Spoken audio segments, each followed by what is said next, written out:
was a different world. Mervyn King was governor of the Bank of England. The committee voted 6-3 in favour of a rate rise from 5.5% to 5.75%. Wages were growing at 3.6% per year. And so people thought the economy needed a little bit of action to cool it down a bit. No one saw the financial crisis coming, and yet that was only 8 weeks or so away. Everyone thought interest rates would rise further to 6% in August or September 2007. A decade on, the world is completely different.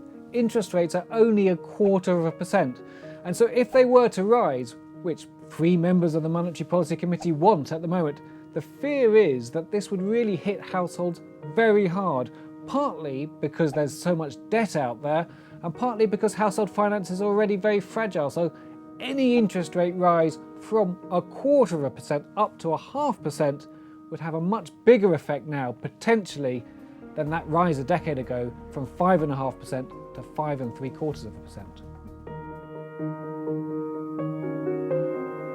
With 3 members voting for a rate rise in the June meeting, you've got to think it's possible that MPC will raise interest rates relatively soon.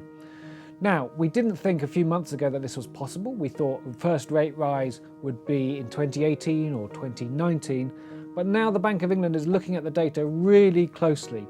What will make them switch and vote for a rate rise? What will make there be a majority on the committee? Well, I think you'd have to see a number of things. You'd have to see business investment and exports doing better than they're doing now, so that they offset the slowdown in consumer spending we're already seeing. If we see that, so households not doing too badly, businesses doing well and investing more, and exporters doing well, then I think you could see an interest rate rise really quite soon.